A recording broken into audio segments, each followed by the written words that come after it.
legally blind.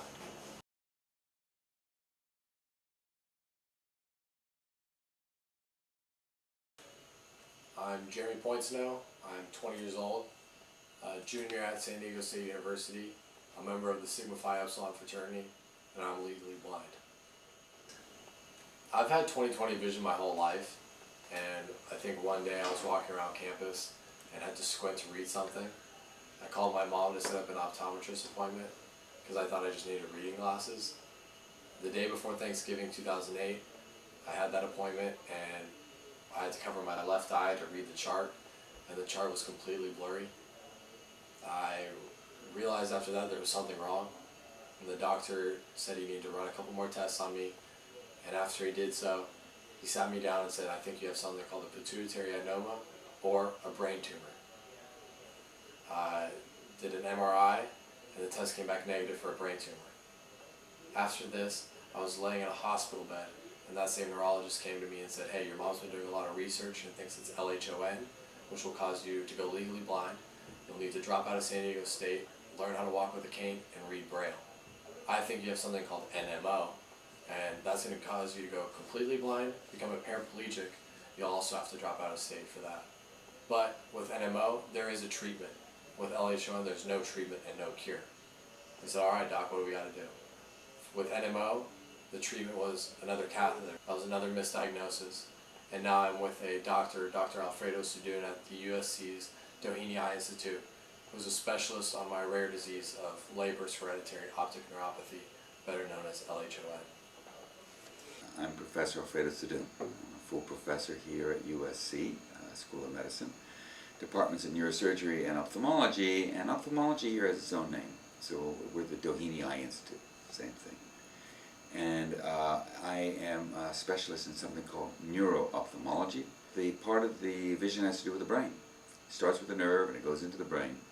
And those things that interfere with vision are my area, which includes Leber's hereditary optic neuropathy, LHON, or Leber's, which is a disease of the optic nerve.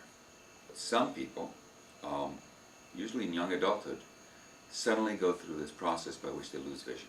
First in one eye, and then a few weeks later in the other. Serious loss of vision. Can't be fixed with glasses. It's a very profound problem. And these individuals can be devastated by that situation. It changes things abruptly, and it does so right at their prime. Usually it's men in their late teens and early 20s who have this. But the reason this happens is because these little organelles that live in the cell, called mitochondria, have a problem. They don't work right. And when they don't work right, they send funny signals, and under the wrong circumstances, which is where environment can play a role, those signals tell the cells actually to commit suicide. I think that we are likely within the next couple of years to come up with an agent that, if taken within a short period of time after the visual loss, will make a huge difference in terms of how much vision you get to keep. Yeah, I'm optimistic. I think that we've made enormous progress. Just in the last 10 years, we've gone from where it was just a genetic disease of mystery to where we think we understand not all, but maybe 70 or 80% of the processes by which it leads to the visual loss. So the sorts of monies that probably would optimize our research, just our little group here in Los Angeles at USC, would be in the range of a couple $100,000 a year. It would triple the speed with which we're making progress. But the sorts of monies that we're getting are considerably smaller than that, a small fraction of it.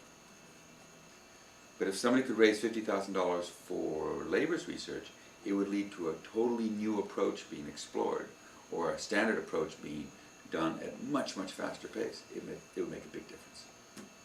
I would say the three things that this disease has really affected my life is no longer able to drive, I have no central vision, no longer able to read without assistive technology. I use a CCTV like here, and I'm able to use my laptop and maneuver. And finally, I can't really distinguish faces. So when I'm walking around campus and someone says, hey, what's up, J-Bot? I don't really know who they are, whether they're my best friend or an acquaintance. But if someone says, hey, J-Bot, and they say their name, it makes me feel a lot better because I'm able to know who it is off the bat.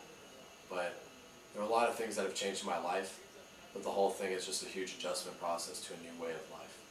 Things just started simple and got worse and worse, scarier and scarier. I remember when we thought it was the curable one, the optic neuritis, he was home, it was the holidays, and I just remember watching him each day, like cutting food and getting closer and closer, and watching. It started with one eye, but then it started progressing to the second eye, and he was basically going blind before our very eyes, and it was frightening. It was very inefficient for me when I was trying to learn from these people what they did. I was reading posts on message boards and trying to learn what they did to deal with the psychological aspects of going blind. What did they do about assistive technology? How did they get through school? What jobs did they do? How did they do sports? So I was reading all these posts on message boards going, man, it would be just so nice to go someplace and have Labor's 101. This is, your kid's going blind. Here's what you need to know. Don't panic. Do this, do this, do this, do this. So that's the content that I wrote, and we put up a website so that you're not alone, because that's what's so devastating is when this happens. It's sudden, and you don't know anyone else who's going through it. You don't know what to do. So we're trying to both work with Dr. Sadoun, who can help maybe find a cure over time, and also trying to reach out to the Labor's community so that people aren't so alone and they have solutions and answers, and nobody else has to struggle with what we went through when Jerry lost his vision and we didn't know what to do. Now people know. What has helped me adapt to my visual conditions is friends, family, my mom, my dad, my brother, my sister, my fraternity, Sigma Phi Epsilon. Every single one of my brothers has stepped up. SDSU's Greek Week is their beneficiary is the Doheny Institute and LH1 Research, and every single aspect of my life has really come together and is helping me out in this cause that I'm supporting. GLAB is the Greek Life Activities Board. It consists of 1 to 2 members from each chapter who were selectively chosen. Not only are they effectively able to communicate their ideas from their chapter to the Greek Life Activities Board, but from the Greek Life Activities Board we're able to pass our decisions back down to the chapters. Greek Week is our annual philanthropic fundraising, philanthropic event, that helps promote unity within the Greek community. This year with the institution of GLAB, we were able to pick our beneficiary. We narrowed it down from 6 to Jeremy, a lot due to his story, as well as how he continues to live his life. We hope to raise $50,000 for the Doheny Institute and Dr. Alfred Sadoun to raise a cure for Jeremy, as well as to promote unity within the Greek community. There's a 4% chance of spontaneous recovery of my vision with my disease, but if I could push a button and have it come back, I wouldn't. I feel like if I did that, it would be the selfish way out. There are 35,000 plus people who are affected by this disease, and I would just be one getting their vision back.